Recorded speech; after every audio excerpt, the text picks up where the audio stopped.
$50 million. This is how much a group of attackers received in their offshore bank account after tricking a finance executive at Toyota in 2019.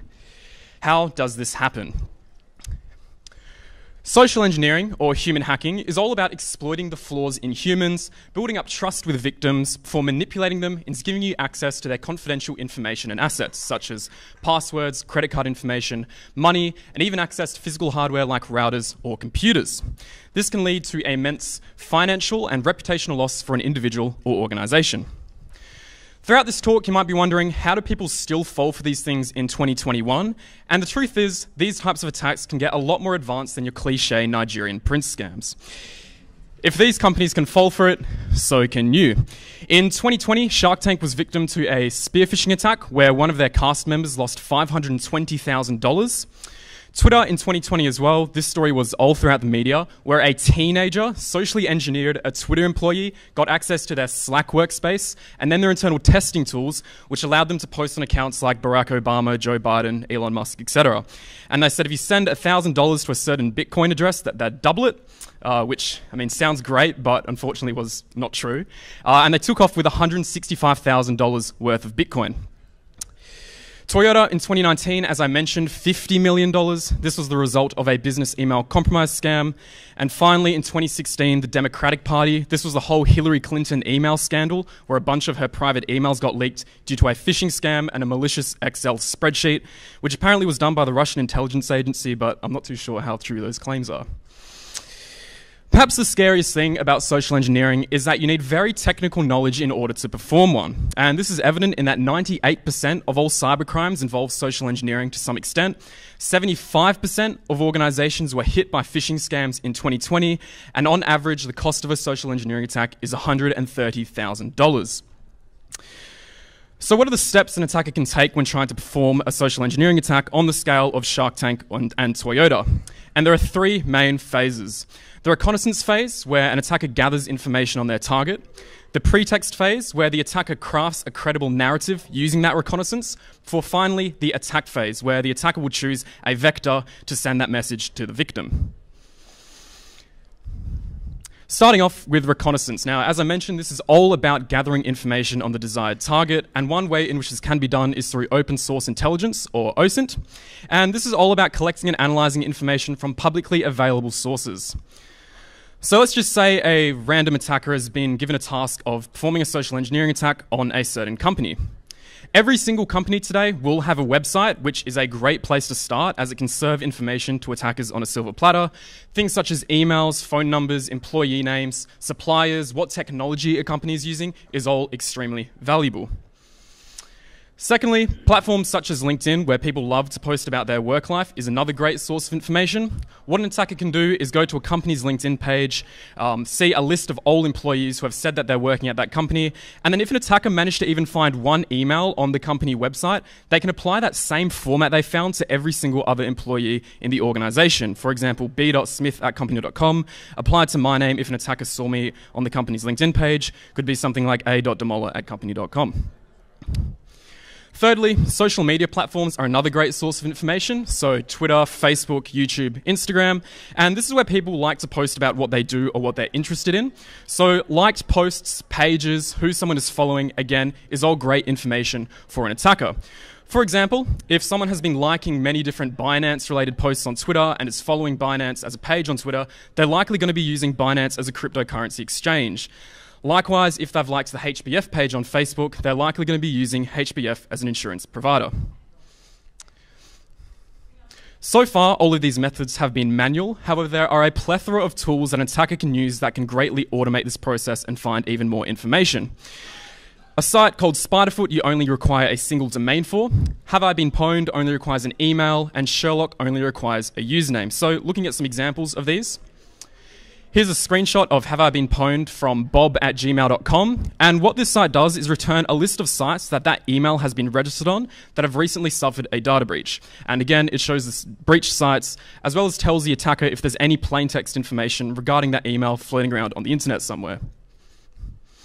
Secondly, we have Sherlock, which is a command line program where you can enter in a username and it returns a list of sites where that username is registered on, which again is a great source of information for further reconnaissance. We can see here that Bob123 is registered on Duolingo, Fortnite Tracker, Freelancer, GitLab, GitHub, a whole bunch of stuff. And finally, perhaps the most craziest tool out of all of these is something called Spiderfoot.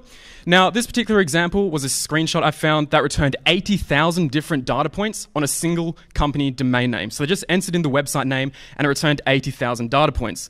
And this is information like SSL certificates, usernames, employee contact details, telephone numbers, emails, anything you can think of that would be out there regarding a certain company, Spiderfoot will be able to find it. And it does this through passive reconnaissance, so querying publicly available tools, as well as active reconnaissance such as network scanning and among other things. So now that we've talked about how an attacker gathers this reconnaissance, how can they actually use this to fool the victim? And this is where they create a pretext or a credible narrative. The more reconnaissance that an attacker performs, the more authentic and personal they can make an email, which would have a better chance of fooling their victim. One other thing that attackers like to do is create a sense of urgency in the victim's mind to make them not think properly and maybe miss things that might obviously look malicious when looking at them again. Some clever tactics that attackers may use are things like swapping out characters in domain names and emails, as well as creating legitimate-looking social media profiles, which can be easily done through copying someone's profile picture, their cover photo, their biography, and then again, swapping out those characters in their username. Finally, copying styles on legitimate emails and websites is extremely easy to do as well through just inspecting element and copying the HTML and CSS. Looking at an example of swapping out those characters, this is a particularly obvious example where in google.com I've swapped out the O for a 0. Maybe in a sense of panic someone might not spot this, but again, it's pretty obvious.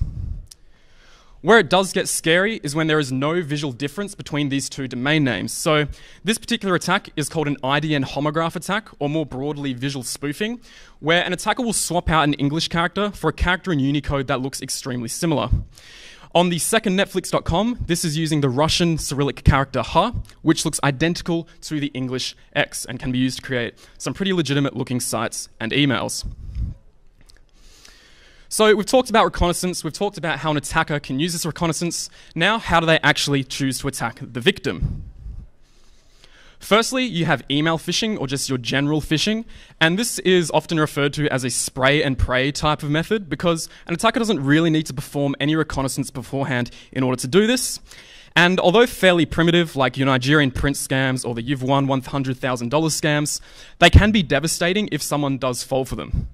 For example, links attached in these emails can lead to vulnerabilities on sites like reflected cross-site scripting or cross-site request forgery, as well as just link to websites that aim to steal a user's credit card information like fake e-commerce sites.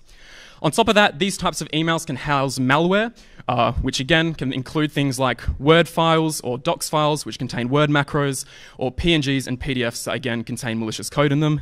Cryptocurrency miners as well is a really big thing that's a bit more passive, but is still exploiting the user's machine without their permission, and can be hard to spot at times.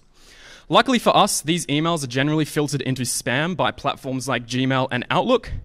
For example, here's my 12-year-old self's junk folder, and I get about 5 different phishing emails a day from people like Sarah with love heart emojis, crazy South American doctors offering me weird medicinal remedies, random casinos, Australia Post, I mean, the list goes on. If you were to click on these emails, you'd see that the sender address is clearly malicious, and Gmail even flags this with a red insecure lock icon, and the sender addresses as well is just complete garbage, and not what you'd expect the New Balance email to look like. Next up, we have spear phishing, which is a much more specialized form of your email phishing, and this is where the reconnaissance the attacker performed in the past comes in handy. So attackers know that organizations would have intrusion detection systems and intrusion prevention systems and all types of block filters to try and block phishing emails.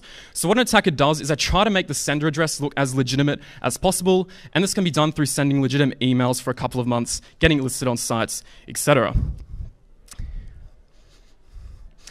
An even more specialized form of spear phishing is something called whaling, where instead of just targeting employees, you're trying to target your C-suite executives and high-level employees like your CEOs, your CTOs, your CFOs, etc. And the pretext you'd see in this when compared to spear phishing or general email phishing is that it'd be more to do with the company, so things like threatening to sue, cut off client relations, and needing urgent bills to be paid. And again, these can contain malicious files, maybe like malicious court case links and stuff like that. And in the past 5 years, whaling has actually cost organizations $5 billion, $12 billion, which is nuts. Moving on from whaling, we have business email compromise, and this is what affected Shark Tank and Toyota in those 2020 and 2019 attacks, respectively. And the difference with whaling is that whaling is all about trying to trick the CEOs and CTOs, whereas business email compromise is all about trying to impersonate them and trick other employees. So in the Shark Tank example, someone impersonated a cast member's assistant and was able to get them to send them $520,000. This attack cost companies $851 million in 2020 alone, which again is pretty crazy. And here's an example of a whaling attack you might see where you've got a spoofed sender address saying that an urgent bill needs to be paid, again with a malicious PDF file being attached at the bottom. Moving on from whaling and business email compromise, you have phishing attacks that occur via the phone. And this can be split into two main categories. So your smishing, which is phishing through SMS, and vishing, which is phishing through voice call. And smishing attacks are particularly lucrative, as Gartner reported that 98% of all texts are actually read and 45% are responded to, which when compared to emails is nuts because only 6% of emails are responded to. And this might be because people always have their phones on them and it's a more instant form of communication. The COVID-19 pandemic gave rise to a lot of different smishing attacks. For example, people were getting messages saying that they'd recently tested positive for COVID, which again creates that sense of panic in the user's mind, as well as mandatory contract tracing smishing attacks where you get a text saying that you'd recently come in contact with someone COVID positive. Again, that's enough to cause panic in anyone. Other types of scams you see with smishing are Ozpost, UPS, and FedEx scams, and because more people were ordering things online from home during the COVID-19 pandemic, these again saw a rise in popularity. Vishing attacks, on the other hand, are often used to supplement other types of attacks, like your general phishing scams, as if a victim knows that there's a human on the other end of the phone, they're much more likely to trust that person. And here are some examples of those smishing attacks I was talking about. In the top left-hand corner, that was a Red Cross smishing attack where they were apparently offering free masks. And you'll see that the link is a .ca, and that's immediately a red flag because the Red Cross site is actually a .org. In the bottom left-hand corner, we can see that you got a text saying someone had recently tested positive for COVID-19 and gets you to click a link where it got you to fill out your details.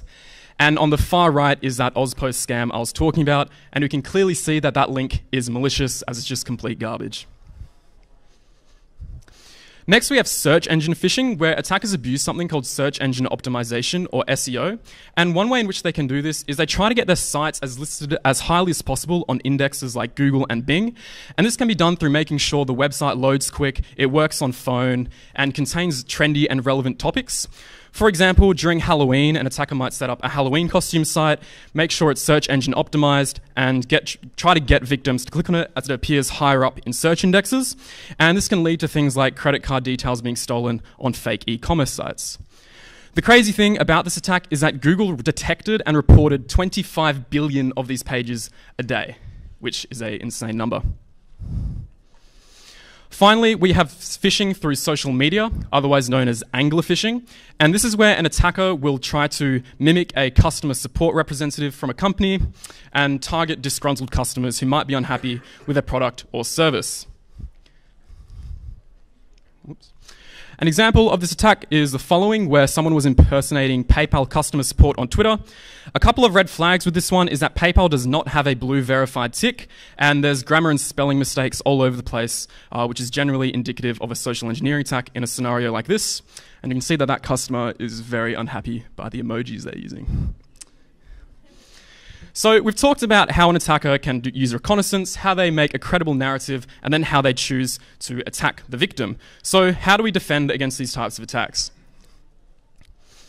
One method in which you can use is to always check the domain names, your sender addresses of links you sent, as these again can contain those Unicode character attacks and just look clearly malicious. You know, if you see that Red Cross website with a .ca, the Red Cross website is actually a .org, which would clearly be a case of a phishing attack.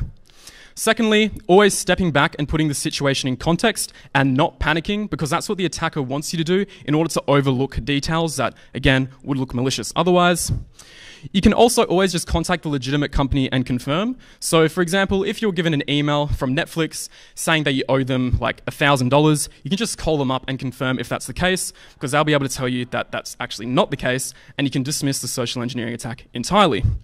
And finally, in the context of organizations, implementing administrative controls such as security training and drills, so sending out fake phishing emails and then educating people who clicked on them on the different types of social engineering attacks, again, is another effective strategy. And finally, just stepping back and putting the situation in context is extremely important. Would Michael Jackson realistically be messaging you for $600 saying that he's back from the dead to make more music? The answer is probably not. Thank you.